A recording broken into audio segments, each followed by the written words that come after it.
지금 모세는 새로운 세대 이스라엘 백성들에게 지금 말하고 있어요. 말씀드린 대로 신명기의 뜻은 두 번째 율법이다. 제가 말씀을 드렸죠.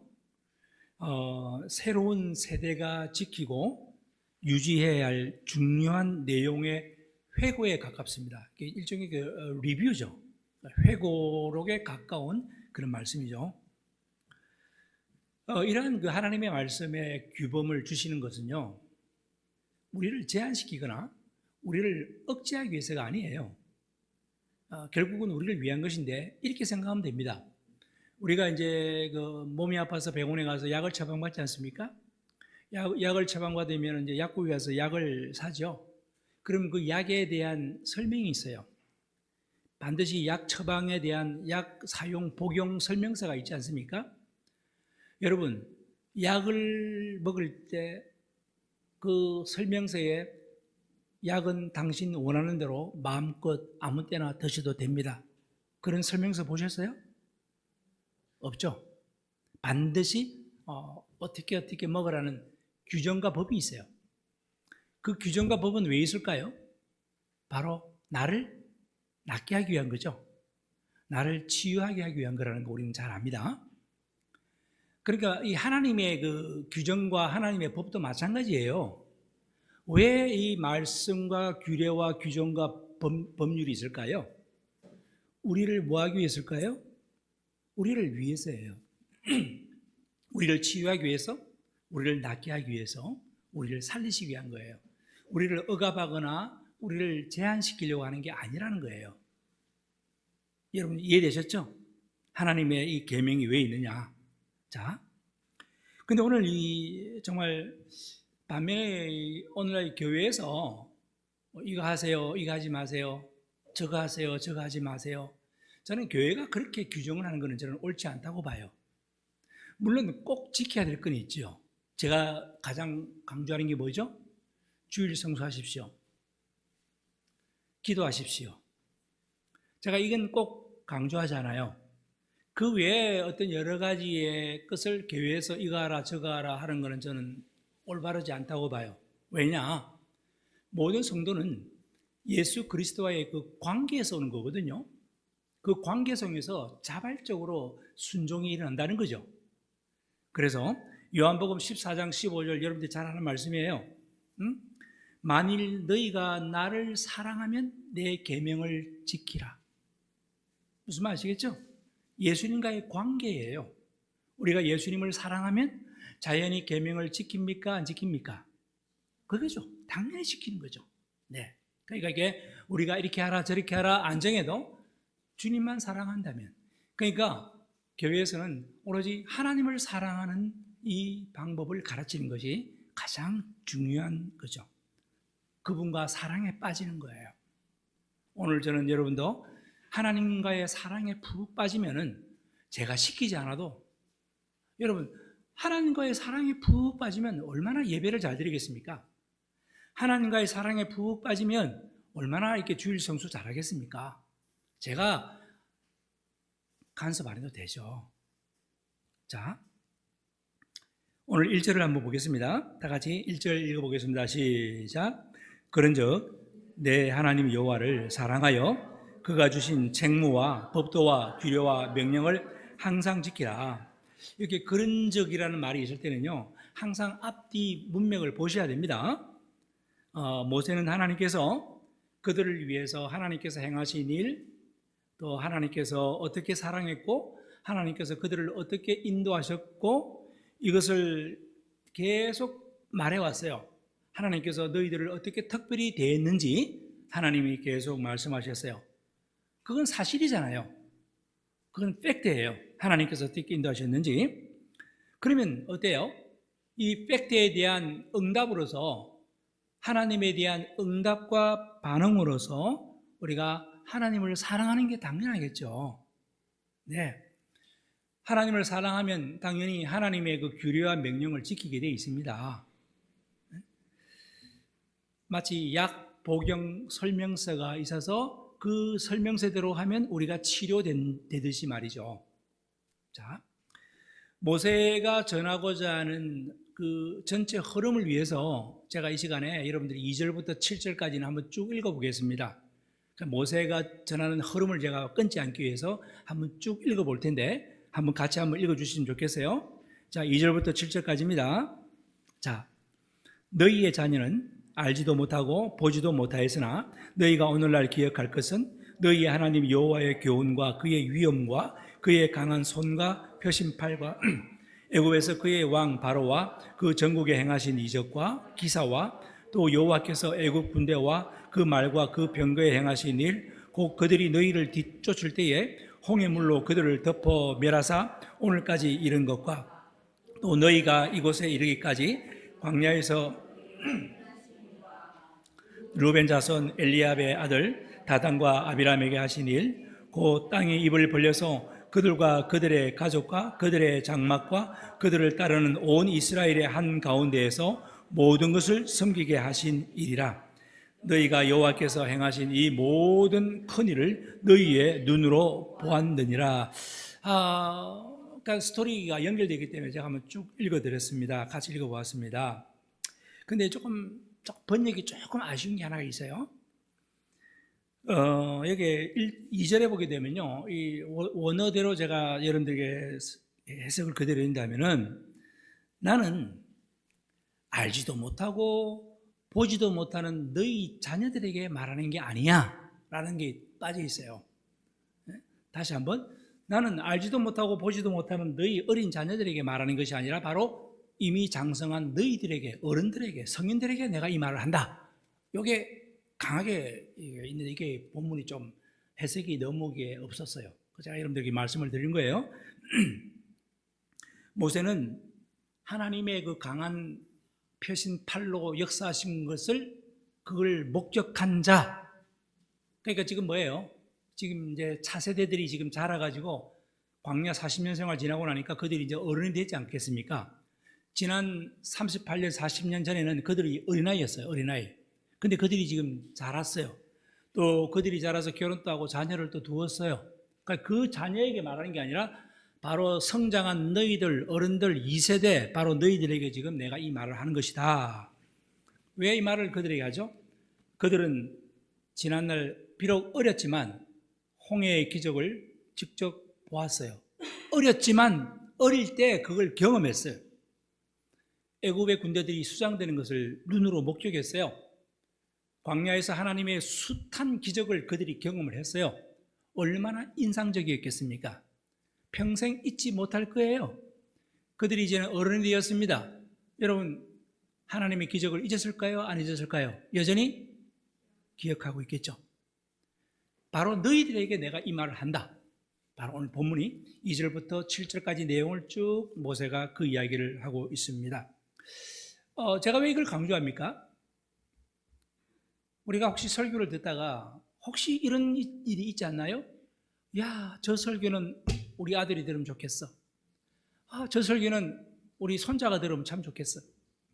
야, 저 설교는 우리 며느리가 우리 정말 사위가 들으면 좋겠네. 내가 이 설교 동영상을 우리 자식들에게 보내야지. 그게 물론 나쁜 건 아니에요. 틀린 건 아닌데 혹시 그런 생각하고 있는 분 있잖아요. 있을 수 있잖아요. 근데 그러지 말라는 거예요, 일단. 아마 그 행위가 잘못된 거 아닙니다? 먼저 뭘 생각해야 됩니까? 그 메시지는 내 자식들에게 주는 메시지가 아니라 누구에게 주는 거예요? 나에게. 그걸 지금 포인트로 말하고 있는 거예요. 그러니까 우선 네가 들으라는 거예요. 우리 자녀들은요, 뭘 보는지 아세요? 우리 자녀들은요, 다른 거 안 봐요. 부모인 나의 부모가 경건하게 살고 거룩하게 사는 모습을 우리 자녀들은 보기를 원해요. 여러분 어떻습니까? 우리가 지금 어떻게 나의 모습이 내 자녀에게 어떻게 보여지고 있습니까? 우리 자녀들은 우리 부모들이 경건하고 정직하게 살기를 원하고 있어요. 그래서 자녀들에게 전했으면 좋을 내용을 우리가 배우기보다는 내 삶에, 오늘 저와 여러분들 어른된 성인된 우리들의 삶에 내가 먼저 적용을 해야 돼요. 야, 이 말씀은 우리 친구 누가 들으면 좋겠다. 그것보다도 내가 먼저. 왜? 우리가 먼저 은혜를 받았거든요. 우리가 이 자리에 먼저 나왔잖아요. 그래서 이제 오늘 본문에서는 그 큰 일은 특히 3절, 4절에 보시게 되면은 이제 나와 있죠. 애굽에서 행한 일. 그죠? 4절에 보게 되면 그 애굽의 군대와 병거를 수장시킨 일, 홍해물로 그들을 완전 다 덮어버린 일, 이런 것을 너희들이 목격하지 않았냐? 어릴 때였지만 지금 그거 잊지 않고 있지 않느냐?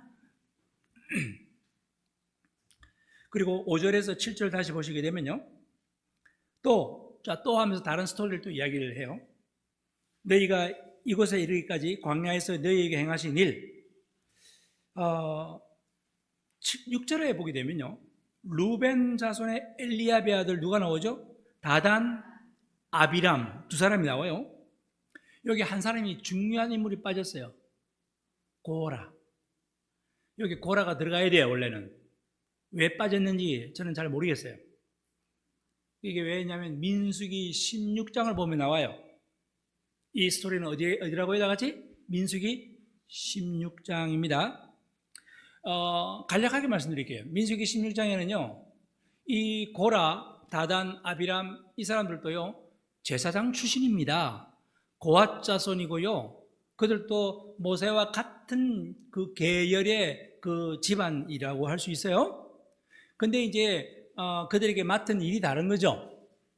모세와 아론은 최고 지도자로서 이렇게 백성들을 또 위로하고 지도하지만, 지금 여기 나오는 세 사람은 다른 장막 일을, 여러 가지 일을 맡았죠. 하나님께서 그 일을 맡겨주신 거예요. 그러다 보니까 모든 백성들이 그 아론과 모세에게 존경을 표하고 그들에게 상담을 받고 기도도 받고 하는 모습, 또 제사를 또 집례하는 그 모습 보니까 이 고라가 상당히 질투가 난 거예요. 그래서 고라가 하는 말이 뭔지 아세요? 고라가 하는 말이 민수기 16장 3절, 자막 넘어가면 참고하세요. 거기 보면 뭐라고 되어 있습니까? 모세가 너희가 분수에 뭐다? 지나도다. 회중이 다 각각 거룩하고 여호와께서 그들 중에 계시거늘 너희가 어찌하여 여호와의 총회 위에 스스로 높이냐? 이렇게 되들어요 지금 모세에게. 모세가 스스로 높였나요? 하나님이 높이셨죠? 지금 이게 이제 12의 이야기입니다. 그러자 이제 모세가 이제 참 얼마나 속상했겠습니까? 지금 이 분열이 일어날 판이에요. 지금 이제 아니 다단, 아비람 그리고 이 고라 세 사람뿐만 아니라 250명이 함께 동참했어요.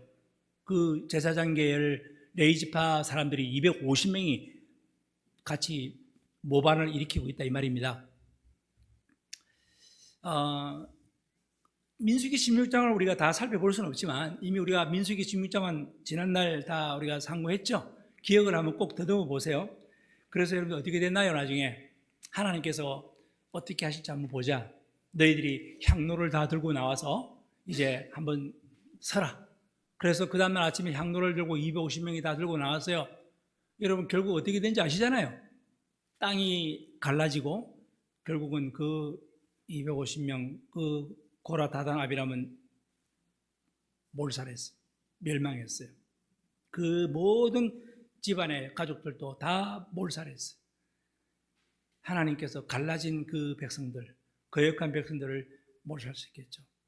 그때 모세가 이런 말을 했어요. 모세가 무슨 말을 했냐면요, 이스라엘 하나님이 이스라엘 그 민수기 16장 9절입니다. 그것도 자막을 참고해 보세요. 16장 9절에 보게 되면 모세가 그 고라에게, 그 주동자들에게 이스라엘 하나님이 이스라엘 회중에서 너희를 구별하여 어떻게 해요? 가까이 하게 했으니 여호와의 성막에서 봉사하게 했고 또 회중 앞에 서서 그들을 대신하여 섬기게 한 그 일이 그게 작은 일이냐? 얼마나 큰 일인데 너희들이 이렇게 이런 질투심으로 나에게 대드느냐 이 말입니다. 우리가 잘 아는 내용이 있을 거예요. 빌립보서 2장 3절에 보게 되면 아무 일이든지 허영이나 다툼으로 하지 말고 어떻게 해요? 겸손한 마음으로 각각 자기보다 남을 낫게 여기라. 우리가 잘 아는 말씀이지 않습니까, 여러분들? 불행하게도 이러한 일들은 오늘날 교회에서도 많이 일어나고 있죠. 교회는 그리스도의 몸이라고 부르지 않습니까? 우리는 지체고요. 몸에는 특히 몸 가운데 여러 가지 지체가 있지만요, 가장 눈에 잘 띄는 게 뭔지 아세요? 가장 눈에 잘 띄는 게 일단 지금 제가 지금 말하고 있죠. 요 입. 계속 이 입이 얼마나 눈에 잘 띕니까? 말을 하니까. 그리고 또 어떻게 해요? 상대방 말할 때 뭘 보고 이야기해요? 눈 보고 이야기하잖아요. 눈. 그러니까 이 눈과 입이 가장 아마 눈에 잘 띌 거예요. 그죠? 물론 귀도 있고 코도 있고 다 있지만 발도 있고 손도 있잖아요. 그지? 바울이 아주 재미있는 은유로서 표현한 게 있어요. 우리 성경 하나 찾아볼게요. 고린도전서 12장 15절 한번 보실까요? 여기 보시게 되면 뭐라고 되어 있습니까? 만일 뭐라고요? 발이 이르되 나는 손이 아니기 때문에 나는 몸에 붙어 있는 게 아니었다 할지라도 뭐예요? 이로써 몸에 붙지 않는 것이 아니라는 거예요. 무슨 말입니까 이게? 네가 손이 막 발은 그냥 가만히 신발 신고 안 보이는 것 같아요. 근데 손만 뭐 자꾸 안고 있는 것 같거든요. 그러니까 발이 그냥 질투가 나가지고 난 이 몸에 붙어 있는 게 아니야. 이게 이런 은유를 쓰면서요. 제가 조금 좀 극적으로 한번 표현해 볼까요? 우리 속에 오장육부가 있죠. 자, 만약에 우리 안에 폐가 있어요. 폐가 있기 때문에 야, 이거 나는 뭐야?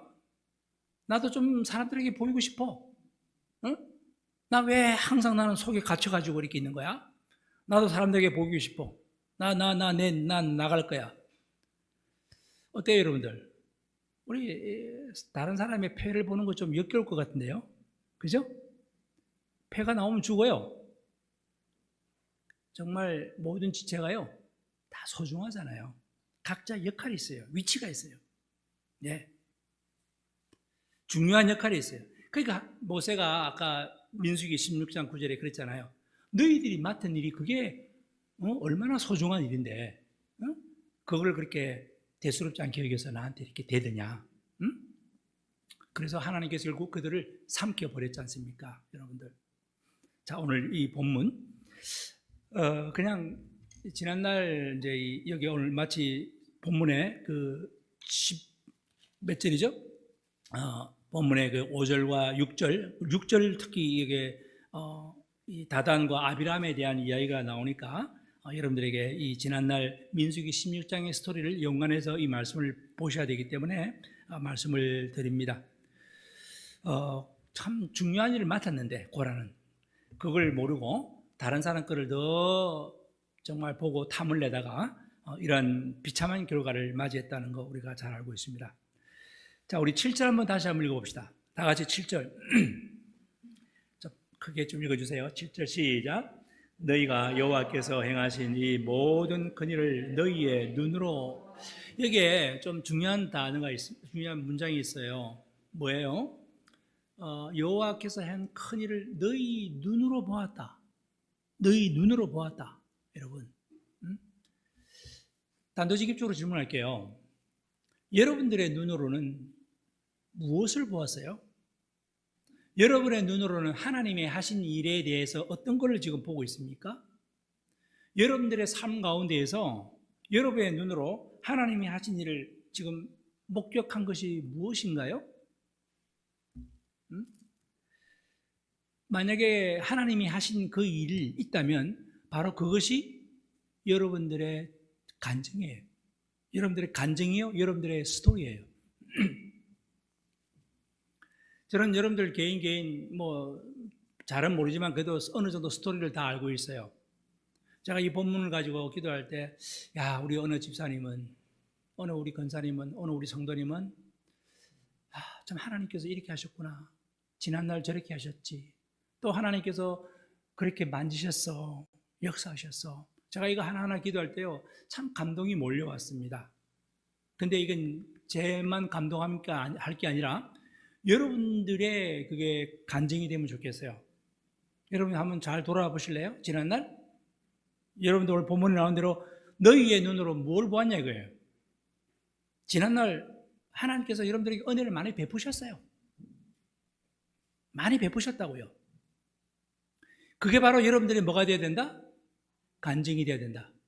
여러분들의 스토리가 되어야 된다. 이걸 여러분들이 말할 수 있어야 된다. 자랑할 수 있어야 된다.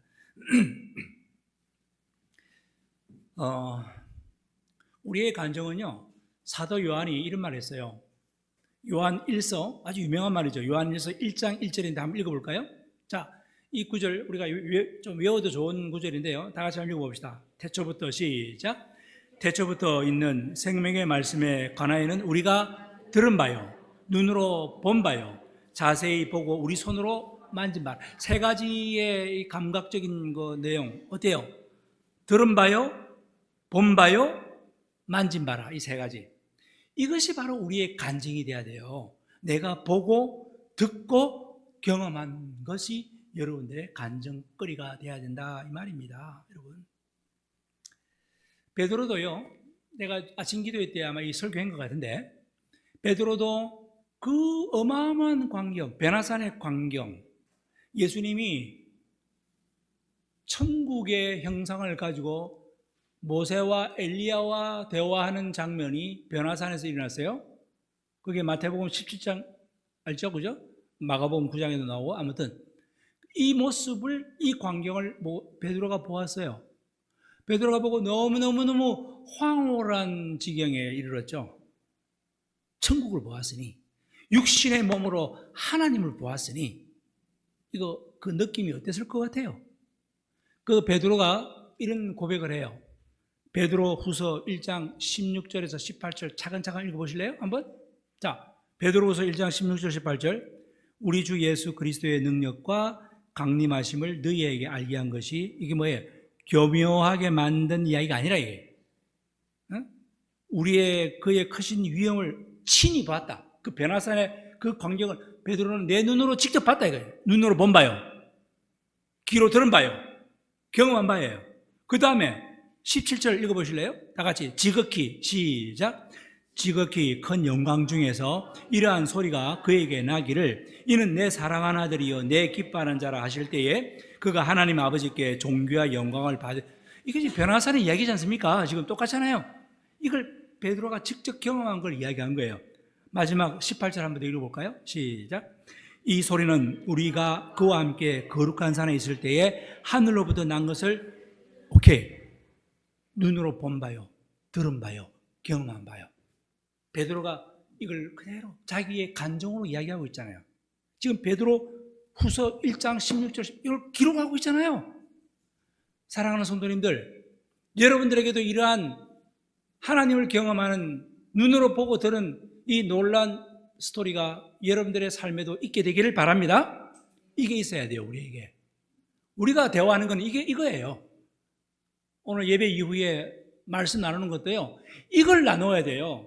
오늘 이 예배를 통해서 하나님이 나에게 이걸 들려주셨다, 들은 바요, 그리고 우리가 이 말씀을 본 바요, 그리고 내가 정말 어떻게 살아갈 것인지, 내가 경험할 것을, 실천할 것을 서로 나누는 게 그게 나눔이란 말입니다. 여러분들, 다른 이야기 하지 마시고.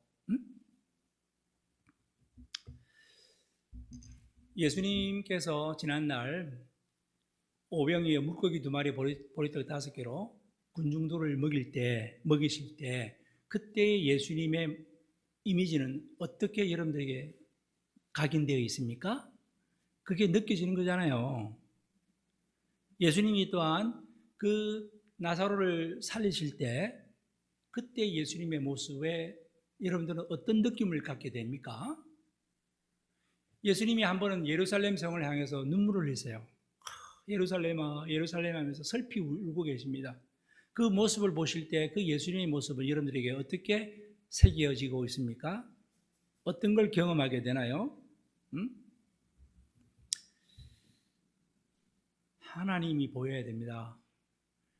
예수님이 하나님이라는 게 보여야 되고, 예수님은 정말 예수님의 그 감정과 예수님의 그 행위가 내 마음속에 깊이 새겨져서 이것이 바로 여러분들의 스토리가 되셔야 돼요. 예수님이 이런 분이다, 예수님은 바로 이런 분이야 라는 게 우리의 자랑거리가 되어야 된다 말입니다. 이 예수님의 이야기가 여러분들의 이야기거리가 되기를 바라요. 자, 너희의 눈으로 보았느니라. 우리가 경험한 이야기들. 8절 읽어볼까요? 8절, 9절 두 절입니다. 같이 읽어보겠습니다. 시작. 그러므로 너희는 내가 오늘 너희에게 명하는 모든 명령을 지키라. 그리하면 너희가 강성할 것이요 너희가 건너가 차지할 땅에 들어가서 그것을 차지할 것이며 또 여호와께서 너희의 조상들에게 맹세하여 그들과 그들의 후손에게 주리라고 하신 땅 곧 젖과 꿀이 흐르는 땅에서 너희의 날이 장구하리라. 이것도 단도직입적으로 여러분 좀 강성해지고 싶으신가요? 좀 강해지고 싶으신가요? 오늘 본문에 나오는 대로 하나님의 명령을 지키십시오. 순종하십시오. 거꾸로 말씀해 볼래요? 하나님의 말씀을 순종하고 지키면 우리는 어떻게 된다? 강성해집니다. 마치 헬스장에 가서요, 막 그 무거운 역기, 아령, 또 여러 가지 이런 근력을 위해서 막 운동하죠. 운동하게 되면 얼마나 힘듭니까? 근데 그것을 또 반복하고 또 반복하고 또 반복하고 매일같이 또 이렇게 반복하다 보면 어떻게 되죠?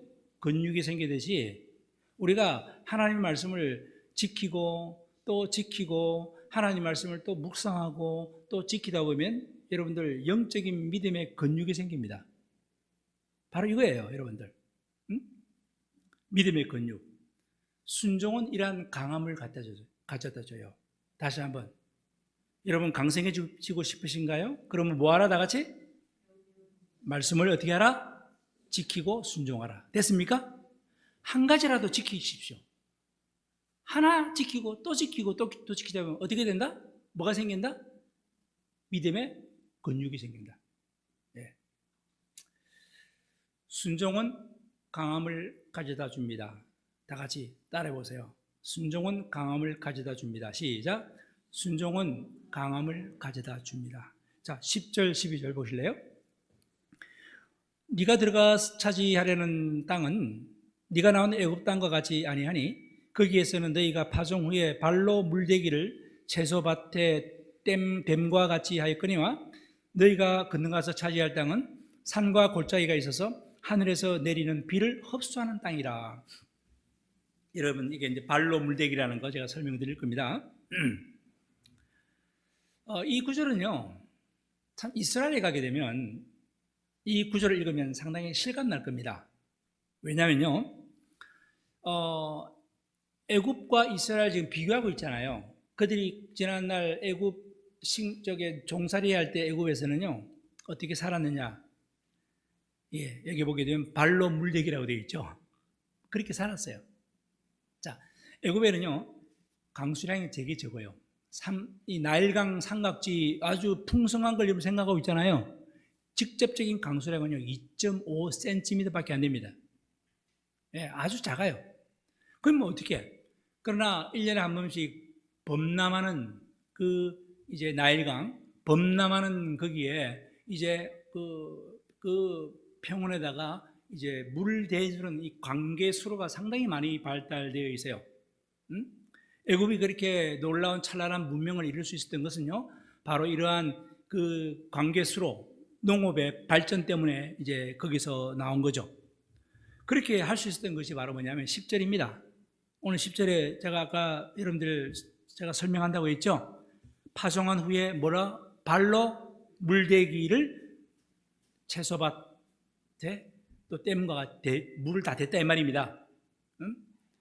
사람이 물레방아 같은 곳에 이제 올라가서 페달을 밟듯이 계속 물레방아가 돌아가듯이 계속 밟게 되면 그 아래에 있는 물을 계속 퍼 올려가지고 바로 밖고랑에 나가는 그쪽으로 물이 전달되게 되면 그게 다른 데로 물이 계속 가게 돼요. 이 범람한 물을 그냥 하나도 소비하지 않고 이제 그걸 다 퍼지게 하는 거예요. 그래서 이 이집트는 그 비옥한 나일강 뭐 삼각주 이런 말 많이 들어보지 않았습니까? 바로 그렇게 이제 물대기를 하는 거예요. 이게 바로 지난날 애굽에서 살았던 삶의 모습이에요. 애굽에 종살이하는 그 이스라엘 백성들은요, 뭐 발로 물대기는 페달 밟는 거 본인의 일이지만 본인이 또 물을 먹기 위해서는 물을 갖다 퍼가지고 들고 그냥 낑낑거리고 또 갔다가 왔다가 해야 돼요. 그게 그들의 삶이었었어요. 자, 그런데 가나안 땅에 들어오면 어떻게 되나요? 가나안 땅에 들어오면 어떻게 될까요, 여러분들? 자, 11절 한번 보시겠어요? 가나안 땅에서는 어떻게 되는지. 자, 너희가 시작. 너희가 건너가서 차지해야 할 땅은 산과 골짜기가 있다. 여러분, 산과 골짜기가, 평지와 산과 골짜기는 너무 다르잖아요. 그죠?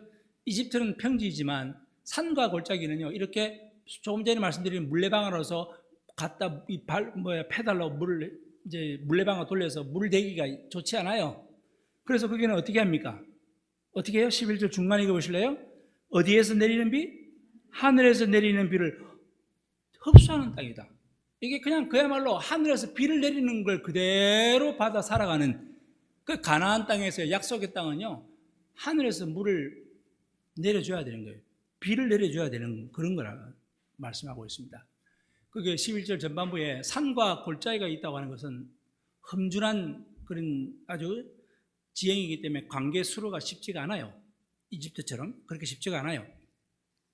그러니까 이게 뭐냐면 계단식 천수답이라고 하죠. 천수답, 하늘천, 하늘에서 물을 내린 걸 저장해서 이렇게 하는 것이고요. 우리가 보통 일반 이제 말하는 것은요, 하늘에서 비를 내리느냐, 천수답, 네. 아니면 아전인수, 이미 결과가 되어 있는 걸 가지고 아전인수식 하나의 관계됨이냐. 이건 이제 두 가지를 비교해서 말할 수가 있지만, 지금 현재 여기에 보게 되면 이 농사법이 완전히 다른 거죠. 지금 현재 하늘에서 내리는 비, 흡수하는 땅, 하늘만 바라보면서 농사를 짓고 살아가는 천수답, 그런 형태가 가나안의 삶이라는 것을 오늘 말해주고 있어요. 그러면 이 가나안 땅에 들어오면 너희들 지난날 애굽에서 살았던 것처럼 더 이상 너희들이 물을 퍼올리지 않아도 된다는 거예요. 네. 하늘에서 내리는 비만 기다리라는 거죠. 자, 이스라엘은요, 상당히 지형적으로 좀 특징이 있습니다. 그게 뭐냐면 어떤 특징이냐면요, 일단 아주 긴 지구대에 연결되어 있는 게 이스라엘이에요. 이 3,700마일 정도의 긴 지구대에 그러니까 저 러시아로 우랄 산맥에서부터 이제 저 아프리카로 연결되는 그 긴 지구대, 거기 약 3,700마일입니다. 그 지구대 속에 연결되어 있는 이스라엘, 그러니까 이제 상당히 그 이스라엘 지형은요, 갈릴리라든가 요단강이라든가 우리가 잘 아는 사해바다, 이것이 다 모두 다 해수면보다 낮아요. 아주 낮아요. 낮게 있기 때문에 그곳은 전부 다 균열이 있는 분지예요. 그냥 분지가 아니고, 그래서 균열 분지, 크랙이 다가 있어요. 균열 분지이기 때문에 비가 내리죠? 비가 내리면요, 보통 비가 내리면 우리나라 같은 건 어때요? 거의 7, 80%는 다 바다로 다 가요. 물이 흘러 가잖아요. 흘러가 버리잖아요. 그냥 담는 거는 불과 10%도 얼마 안 돼요. 근데 이스라엘은요, 비가 한번 내리면 이 균열 분지 속에 물이 흘러가서 해수면보다 낮은 그 지형, 그래서 나중에 출입구는 있지만 나가는 게 없어요. 출구는 있지만 나가는 거 없는 그 바다가 무슨 바다? 사해바다죠. 물이 계속 모이는 거예요. 거기다. 그러니까 모든 다른 곳이 다 갈릴리도 그렇고, 그쪽에 요단강도 하여튼 그쪽에 다 물이 그렇게 해서 많이 차게 되는 거예요. 하늘에서 내리는 비. 그러니까 소비되는 게 없죠. 거의 70%를 거의 다 받아들인다고 합니다. 이런 특별한 그런 이스라엘의 지형을 우리가 좀 알 필요가 있죠. 이런 거 알면 참 재미있어요, 사실은요. 이게 성경 보는데 이해가 상당히 좀 빨리 될 겁니다. 오늘날도 이스라엘은 철저히 천수답의 형태의 하늘의 비를 의존하고 살아가는 게 이스라엘이에요. 참 정말 대단한 민족이죠. 힘든 광야 생활, 우리 생활에 한번 비교해 볼까요? 힘든 광야 생활이지만 우리가 순종함으로 말미암아 하늘의 비를 내려주신다. 오늘 본문이 그거예요. 너희가 순종해봐라. 말씀을 지키고 순종해봐라. 하나님께서 비를 내려주신다. 축복이죠, 이게 사실은. 비가 없으면 살 수가 없으니까. 하지만 우리는 목이 걷고 우리는 불순종함으로 말미암아서, 그러면 하나님이 비를 내린다 안 내린다? 오늘 원리에 하면 비 안 내리는 거예요. 쉽게 말하면 그런 거예요.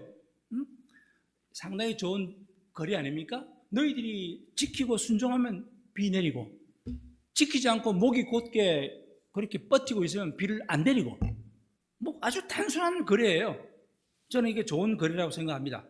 여러분들. 지난날 애굽에서는요, 스스로 물을 길어야 했어요. 그랬잖아요. 노예로서 막 물레방아를 발로 막 굴리든지, 그거 뭐 그 자기들 물인가? 그 애굽 사람들의 그 밭에다가 물대게 하는 노예살이죠. 본인들이 물 먹으려면 물 퍼와야 된단 말입니다. 네.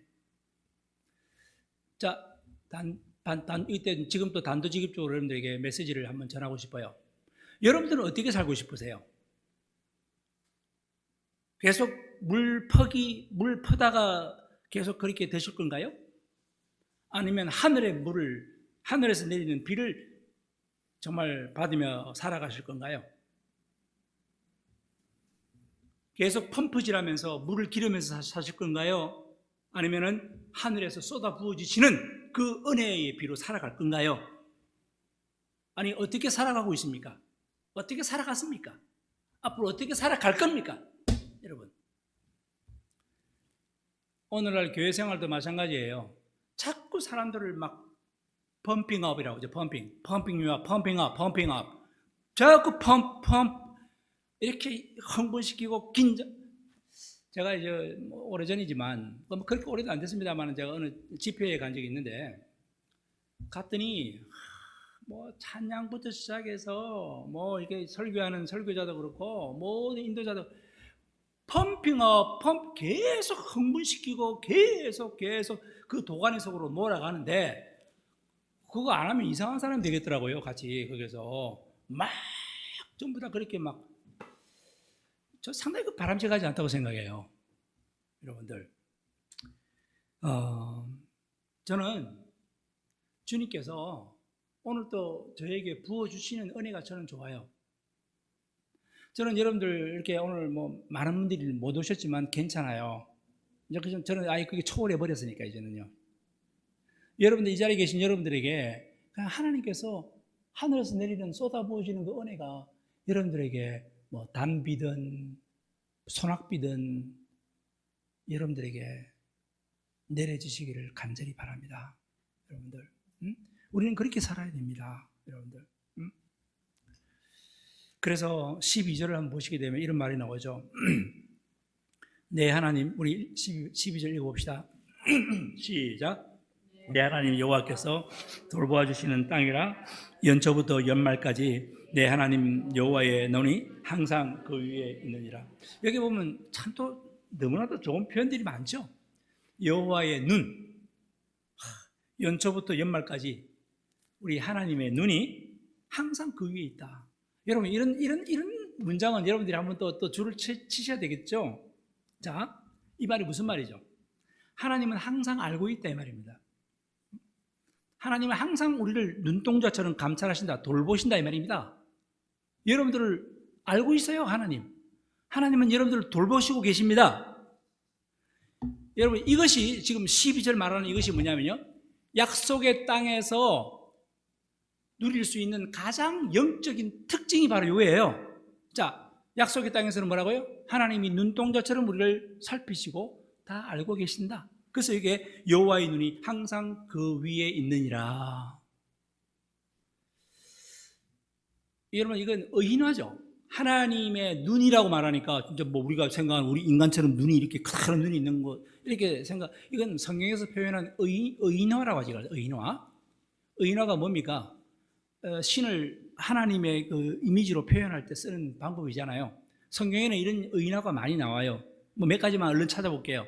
잠언 5장 21절에 보게 되면 뭐 자막에 나올 겁니다. 잠언 5장 21절에 대저 사람의 길은 여호와의 눈앞에 있나니 그가 그 모든 길을 평탄케 하신다. 이런, 여기도 여호와의 눈이죠. 또 잠언 15장 3절에 보게 되면 여호와의 눈은 어디서든지 악인과 선의를 감찰한다. 또 그리고 시편 91편 4절에 보게 되면 그가 너를 그의 깃으로 덮으시리니 네가 그의 날개 아래 피한다. 뭐 하나님이 진짜 뭐 날개 이런 게 아니고요. 이게 다 의인화라서 이런 성경에 이런 표현이 많이 있다라는 걸 여러분들에게 먼저 말씀을 드립니다. 다시 한번 본문에 들어오면요, 여호와의 눈이 항상 그 위에 있느니라. 하나님은 항상 알고 있다. 또 뭐라고요? 늘 돌보신다. 이게 약속의 땅에서, 우리가 머문 약속의 땅에서 그 어떤 특징보다도 가장 좋은 영적인 특징이 바로 이것이다. 됐습니까? 이렇게 딱 정리를 하시면 될 것 같아요. 이스라엘 주변국들은요, 지금 또 여전히 저 이스라엘이라는 나라는 완전히 지구상에서 없애야 된다, 멸망해야 된다라고 지금 막 그냥 계속 호시탐탐 노리고 있지만, 그러나 지금까지도 이스라엘은 뭐예요? 여호와의 눈이 항상 그들과 함께 있느니라. 됐습니까? 끝까지 지켜보신다. 여기에 대해서는 할 말이 많지만 이건 또 국제적인 문제도 있고 하기 때문에 제가 좀 절제하겠습니다. 13절에서 15절까지 한번 볼까요? 자, 13절에서 15절까지. 자, 시작. 내가 오늘 너희에게 명하는 내 명령을 너희가 만일 청종하고 너희 하나님 여호와를 사랑하여 마음을 다하고 뜻을 다하여 섬기면 여호와께서 너희의 땅에 이른 비 늦은 비를 적당한 때에 내리시리니 너희가 곡식과 포도주와 기름을 얻을 것이요. 15절. 또 가축을 위하여 덜에 풀이 나게 하시리니 네가 먹고 배부를 것이라. 이른 비 늦은 비라는 비유가 성경에 많이 나오거든요. 종종 나와요. 그러니까 이른 비라고 하는 건요, 우기 초기에 초가을에 내리는 그런, 그래서 땅을 적셔주는 비. 그래서 땅을 부드럽게 하는 거예요, 이런 비는. 그리고 그래서 씨앗이 잘 뿌려지게 하고, 그래서 미리 이제 이게 앞으로 추수를 위해서 잘 준비하는 하게 하는 역할을 하는 게 무슨 비다? 이른 비다. 그러니까 이걸 영적으로 말하면 우리가 처음 예수를 믿을 때 초기 은혜를 상징하는 거예요. 첫 사랑의 초기 은혜를 상징하는 게 뭐다? 이른 비다. 그래서 잘 이제 그러다가 이제 늦은 비는 뭐냐? 늦은 비는 말 그대로입니다. 추수 때 정말 또 내려서 곡식을 더 잘 익게 하고 더 풍성하게 하고 더 많은 수확을 가능하게 하는 게 무슨 비다? 늦은 비다. 영적으로 비유한다면 이건 우리가 신앙이 성숙하고 나중에 정말 더 많은 열매를 맺게 하게 하는 비가 뭐다? 늦은 비다. 뭐 이렇게 쉽게 생각하면 될 것 같아요. 뭐 여러 가지 영적인 의미를 뭐 더 많이 붙이는 것보다도 제가 지금 금방 단순하게 설명드린 이것만 기억해도 될 것 같습니다. 특히 성경에는요, 늦은 비에 대한 이야기가 많이 나와요. 늦은 비에 대해서는. 예. 그게 이제 우리가 신앙의 성숙과 장성한 이후에 그걸 이제 의미하는 거다 보니까, 예를 들면 예레미야 5장, 호세아 6장, 요엘서 2장, 야고보서 5장, 뭐 다 찾을 수는 없지만 그냥 참고로 여러분들 적어 놓으세요. 거기에는요, 성령의 부어주심에 대한 이야기가 나와요. 성령의 부어주심, 그게 늦은 비로 비유하면서 나온다 이거죠. 그래서 한 가지만 찾아볼게요. 우리 여호와께서 뭐라고 말씀하시나? 요엘서 2장 28절, 여기 자막 한번 나올 겁니다. 같이 한번 읽어볼까요? 요엘서 2장 28절. 그 후에 시작. 그 후에 내가 내 영을 만민에게 부어주리니 너희 자녀들이 장래일을 말할 것이며 너희 늙은이는 꿈을 꾸며 너희 젊은이는 이상 환상을 볼 것이다. 이게 뭐냐면 늦은 비에 대한 성령의 충만함이 내릴 때의 이야기를 요엘 선지자는 이렇게 표현을 하고 있습니다. 정말 마지막 날에는요, 성령이 충만해집니다. 또 능력도 받게 됩니다. 근데 그건 여기까지는 시작일 뿐이에요. 우리 주님께서는 정말 이 마지막 날에 이 땅의 영혼을 구원하시려고 큰 수확을 가져오기를 원하세요. 그래서 그런 수확을 위해서 저와 여러분들에게 우리 주님은 능력을 주실 거예요. 그게 늦은 비의 상징이죠. 사랑하는 성도님들, 우리도 이제는 수확을 거둘 때가 되었습니다. 비록 작은 교회지만 우리 나름대로의 수확이 있어야 됩니다. 여러분들의 가정에도 큰 수확이 있어야 됩니다.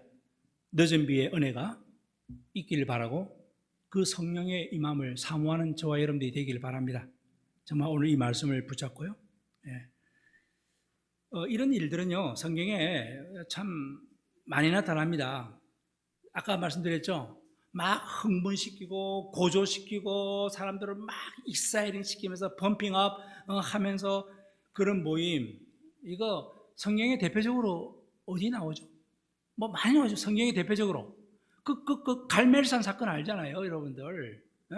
바알 선지자, 아세라 선지자 합해가지고 850명이 막 펌핑업, 펌프업, 막 심지어는 칼로 몸에 막 막 자해하면서요, 막 자기들이 믿는 신이 내려와서 이 불을 내려달라고 막 하루 종일 막 미친 짓 하면서 그냥 떠들어대고 막 했지만 아무 일도 안 일어났어요. 분위기만 그냥 고조가 되었지. 그걸 지켜보는 엘리야가요, 야, 비켜. 내가 기도할게. 엘리야가 딱 10초 기도했습니다. 10초. 얼마요? 10초짜리 기도했어요. 하나님, 불을 내려달라고. 그랬더니 막, 여러분, 엘리야가 펌프업, 이게 막 한 번씩 그냥 기도했어요. 단순하게. 네. 성도님들, 우리가 여기서 조용히 있는 것 같지만 여러분들의 삶에도 하나님께 정말 이런 진실로 구하는 기도, 이 기도 같이 한번 드려봤으면 좋겠습니다. 이 늦은 비는요, 우리의 감정적으로 부추기는 게 아니에요. 그렇다고 해서 주님을 사랑하고 그분께 헌신하는 자들에게 주님께서 부어주시는 거예요. 예수님은 뭐라고 했습니까? 사도행전 1장 8절에 오직 성령이 너희에게 임하시면, 그죠? 뭐가 임하면? 성령이 임하시면 너희가 뭘 받고? 권능을 받고 예루살렘과 유대와 사마리아와 땅 끝까지 이르러서 내 증인이 되리라. 뭐가 임하면? 성령이 임하면. 네, 내 증인. 그러니까 이런 성령의 능력은요, 섬김을 목적으로 해야 됩니다. 그러니까 여러분들이 정말 주님을 진정 섬기려고 하면 뭐가 주어진다? 능력이 주어진다. 성령의 능력이 주어진다, 이겁니다. 성령의 능력을 엉뚱한 자기의 어떤 그 명예를 위해서 쓰임받는 게 아니라 이겁니다. 주님, 저 주님 사랑합니다. 제가 여기 있습니다. 주님, 저 정말 주님 당신을 섬기고 싶습니다. 늦었지만 지금부터라도 주님을 섬기고 싶습니다. 저를 사용해 주세요. 그렇게 간절히 기도를 드리면 뭐가 임한다? 권능이, 성령의 능력이 임한다. 해보세요. 합시다. 여러분 모두에게 성령의 능력이 임하길 바랍니다. 그래서 하나님을 온전히 섬깁시다. 우리 하나님을 섬기는 건 성령의 능력이 없으면 섬길 수가 없어요. 그리고 여러분 걱정하지 마세요. 제가 오늘 16절, 17절로 다 끊을 거예요, 설교. 오늘 끊을 테니까 자, 힘을 내세요. 두 절 마저 하고 이제 오늘 설교 다음 시간에 18절부터 하겠습니다. 자, 16절, 17절 우리 한번 크게 한번 읽어봅시다. 너희는 시작. 너희는 스스로 삼가라. 두렵건대 마음에 미혹하여 돌이켜 다른 신들을 섬기며 그것에게 절함으로 여호와께서 너희에게 진노하사 하늘을 닫아 비를 내리지 아니하고 땅이 소산을 내지 않게 하심으로 너희가 여호와께서 주신 아름다운 땅에서 속히 멸망할까 하노라.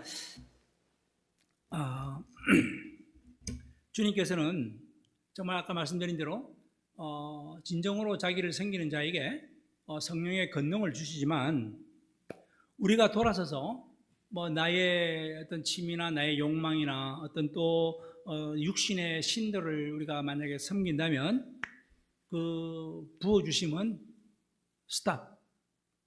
여러분 그동안 그렇게 은혜를 받고 살았는데 또 나의 육신의 정욕을 따라서 세상의 욕심을 따라가게 되면 하나님의 은혜가 어떻게 된다? 스탑. 근데 어떻게 용감하게 그렇게 사세요, 여러분들? 스탑입니다. 멈춥니다. 하늘이 닫힙니다. 그러면 내 영혼이 메말라요. 여러분들의 영혼이 메마르게 되면 그거 어떻게 불쌍해서 어떻게 해요? 엘리야는요, 아까 엘리야 얘기했죠. 아방의 궁궐에 딱 들이닥쳐서 엘리야가 초기에 뭐라고 했습니까? 너희는 알라. 이제 수년 동안 여기에 비가 내리지 않을 거야. 하나님의 명령을 받아서 그걸 선포했어요. 그랬더니 진짜 3년 이상 비가 안 왔잖아요. 네? 3년 넘게 비가 오지 않았어요. 그 열왕기상 17장 이야기를 제가 하고 있는 겁니다. 바로 그 엘리야에 대해서 야고보가 뭐라고 말했느냐? 우리 야고보 사도가 이 엘리야를 두고 그는 우리하고 성정이 같은 사람이다. 똑같은 사람, 엘리야나 여러분이나 같아 다르다? 여러분 말씀해 보세요. 같아 왜 달라요? 다를 게 없다 이 말입니다. 야고보가 하는 말이에요. 엘리야나 우리나 성정이 같은 사람이지만 단 한 가지, 엘리야는 기도하는 법을 알고 있었다. 심플해요. 여러분 기도하는 법 그냥 야고보서 찾아봅시다. 간단한 내용이에요. 야고보서 5장 17절 18절 읽어봅시다. 다 같이. 자, 엘리야는 시작. 엘리야는 우리와 성정이 같은 사람이로되 그가 비가 오지 않기를 간절히 기도한 즉 3년 6개월 동안 땅에 비가 오지 않고 또 그 다음에 다시 기도하니 하늘이 비를 주고 땅이 열매. 간단하잖아요. 간절히 진심으로 여호와를 섬기는 마음으로 기도했더니 진짜 3년 6개월 동안 비가 안 오고 다시 또 기도했더니 비가 내려서 땅에 열매를 맺었다. 야고보가 이렇게 엘리야에 대해서 표현하고, 엘리야는 저와 여러분들하고 다를 게 하나도 없어요. 단 한 가지, 아까 뭐라고 했죠? 엘리야는 뭐 하는 법을? 기도하는 법을 알았다. 성도님들, 우리 기도할 수 있잖아요. 응? 예수님께서 이런 말씀하셨죠. 당신의 그 말씀이 우리 안에 거하면 우리 기도가 응답될 거다라고 하신 말씀 기억나나요? 성경 마지막 결론으로 이것을 읽고 마칩시다. 요한복음 15장 7절 다 같이. 너희가 내 안에, 시작. 너희가 내 안에 거하고 내 말이 너희 안에 거하면 무엇이든지 원하는 대로 구하라. 그리하면 이루어지리라. 정말 주님과 나와의 일체감 말씀으로 연결되는 이것. 근데 어떻게 이 주일날 말씀 안 듣고 어떻게 살려고 그래요? 여러분들? 한 주간 동안 이 말씀 속에 거하며 살아가는 저와 여러분들. 그래서 저는요, 주일마다 여러분들하고 이렇게 말씀을 한 절 한 절 읽고 말씀 나누는 게 너무 좋아요. 왜? 이건 내가 하는 말이 아니라 그냥 주님께서 순서적으로 쭉 여러분들에게 들려주는 말씀이니까 저는 이 시간이 그렇게 좋습니다. 여러분. 그리고 주중에 함께 모여서 성경 공부한다면 너무나도 더 좋겠죠. 저는 매일같이 저는 성경을 읽습니다. 물론 설교하기 위해서도 성경을 봐야 되지만 제 개인적으로 매일 아침마다 성경을 읽습니다. 이 말씀이 무엇을 뜻하는지, 나에게 무엇을 말씀하는지 이걸 제가 효과적으로 알아야지 제가 이 말씀 가지고 기도할 수 있기 때문에 그래요. 기도하는 법은 딴 게 아니에요. 말씀으로 기도하는 거죠. 그래서 성경 공부를 더 많이 하고 성경을 더 많이 알수록 여러분들은 이 말씀을 더 많이 알수록 효과적으로 더 기도를 잘할 수 있다는 거, 당연한 말이겠죠. 그래서 의인들의 간절하고 효력 있는 기도는 많은 것을 이룬다. 많은 것을. 그래서 야고보서 5장 16절에도 그 말하죠. 의인의 간구는 역사하는 힘이 큼이니라. 이 말씀 마지막을 같이 한번 외치고 기도하겠습니다. 의인의 간구는 역사하는 힘이 큼이니라. 시작. 의인의 간구는 역사하는 힘이 큼이니라. 예. 기도합시다. 오늘 우리 신명기 11장 말씀을 다 전하지는 못했지만 그러나 우리에게 또 하나님 주시는 메시지가 있습니다. 모세는 오늘 이 시간에 출애굽과 광야 경험을 직접 본 세대, 경험한 세대에게 하나님의 명령에 순종하여 그분을 사랑하라라고 이렇게 지금 모세는 강조하고 있습니다. 여러분들에게 강조하고 있습니다. 또한 하나님께서는 순종하는 자에게는 축복과 강성함을 이렇게 약속을 하셨죠. 그러나 불순종하는 자에게는 저주와 멸망이 따를 뿐입니다. 우리 시간에 하나님 이 말씀을 생각하면서 저랑 호흡을 맞춰서 함께 간절히 기도하면 좋겠어요. 사랑과 은혜가 충만하신 하나님 아버지, 오늘도 주님의 말씀 앞에 겸손히 나아가게 하시니 감사드립니다. 우리에게 주신 거룩한 율법과 계명이 결코 우리를 제한함이 아니라 우리의 삶을 살찌우는 귀한 치료제임을 깨닫게 하여 주시고 주님과 사랑의 관계 속에서 거함으로 순종함이 자연스러운 나의 삶이 되게 하여 주옵소서. 나의 마음을 변화시켜 주시고 성령의 이른 비와 늦은 비를 풍성히 부어주셔서 신앙의 초보부터 성숙함에 이르기까지 매 순간순간 주님과 동행하는 삶을 살아가는 우리 모두가 되게 하여 주옵소서. 주님, 이 시간 주님의 손길, 주님의 능력을 직접 체험하며 불순종하지 않고 하나님의 말씀을 나의 눈과 마음속에 깊이 새겨서 믿음의 근육을 키워가게 하시며 가나안 땅에 입성하는 이스라엘 백성과 같이 믿음으로 정복할 수 있는 힘과 담대함을 허락하여 주옵소서. 우리 부모된 자들에게, 우리 어린 자녀들에게 어떻게든지 말씀을 가르칠 수 있는 기회를 삼게 하여 주시고 우리 어린 영혼 차세대들 이 말씀으로 다시 한번 굳건히 서는 놀라운 은혜가 있게 하여 주옵소서. 오늘 많은 성도들이 함께 하지 못했습니다. 주여, 성령께서 그들의 마음을 어루만져 주옵소서. 예수님 이름으로 기도드립니다. 아멘.